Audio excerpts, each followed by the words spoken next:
Hey everybody, it's Wade again coming at you from Bangkok, Thailand. Today I have another beer review. This beer is called Maha Nakhon White Ale. It's a 5% alcohol beer. We see on the side of the can there are instructions on how to best enjoy the beer. Number one, it says pour 3/4. Number two, swirling the can for sediments and foam. And number three, pour the remaining beer, add orange, and enjoy. Well, I don't have an orange today, so we won't be doing that. This, as you can see, this is another beer that has it's advertised as a Thai beer. It's actually brewed in Vietnam and imported into Thailand by a Thai company.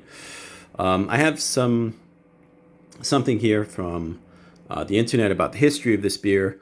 It's the flagship style of Maha Nakhon Thai craft beer. It was started by home brewer Anthony Tumwatana, who wanted to brew a beer at home for hobby. He loved this style of beer. He made small samples, gave it to friends, bars, and restaurants. People liked it, so he decided to move forward. Now in Thailand, it's not possible to do small batches of craft beer. To brew a beer within the borders of Thailand, you have to brew at least 10 million liters a year.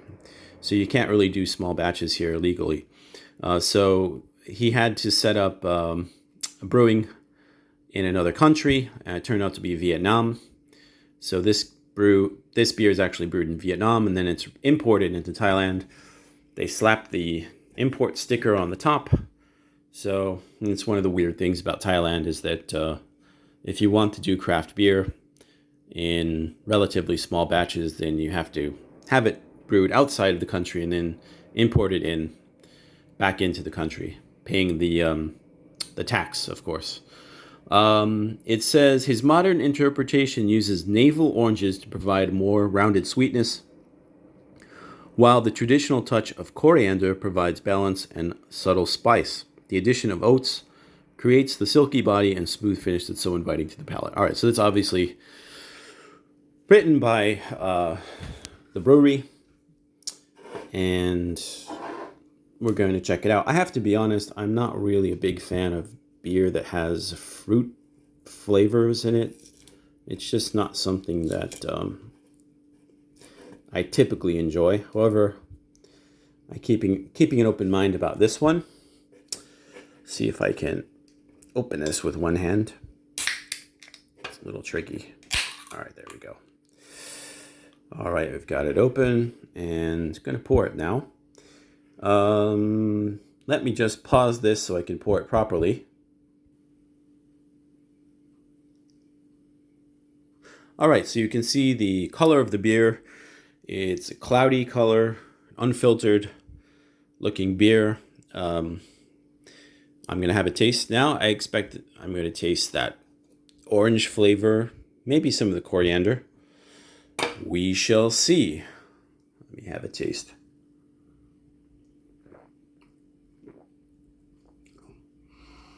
Oh yeah, wow. Wow, yeah, just smelling the beer. You can smell kind of like orange peels. Almost smells a little like grapefruit as well, like a citrus smell, which makes sense. Wow, it's actually a very pleasant beer. If you're someone who enjoys beer with a citrus flavor, this definitely has it. In my opinion, it's not too strong of a citrus flavor. It doesn't have too much of it doesn't have that synthetic fruit flavor that some beers have. Let me see. Yeah, in my opinion, it kind of tastes like natural fruit flavors, natural citrus, orange flavor. Not getting much of the coriander. However, I didn't do step 3 on the can, step 2, where they advise you to swish it around and stir up the sediment. Maybe the coriander flavor has settled to the bottom of the can. Or maybe that's just, advertising BS. Maybe there is no sediment in this can. Who knows? But I'll find out. I'll give it a swish. Let's give the can a swish.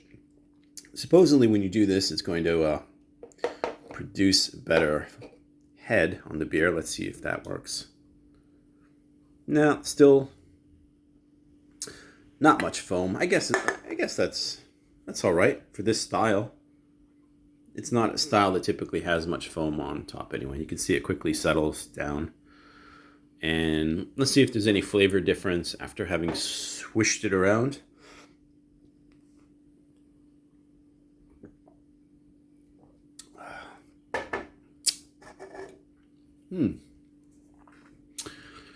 Well, I don't know if that actually made any difference, but I will say this. It's not a style of beer that I typically buy, typically enjoy, but I do think this is a very good beer. I think it has a refreshing flavor. If you're in a very hot country like this in Thailand, I would imagine, you put this beer on a very cold, make it very cold, maybe put it in the freezer for a little while, get it ice cold. It would be a very refreshing beer to have, especially in a climate like this. I'm going to give it a thumbs up. I like it. Very good beer.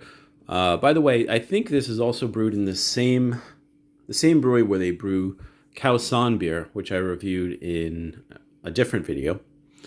You can check that out. Anyway, that's all I've got for. That's all I've got for today. Hope you enjoyed the video. Let me know if you tried this beer. Let me know if you like it, dislike it. You can like and subscribe to the channel if you want to. That's it. Take care. Have a good one.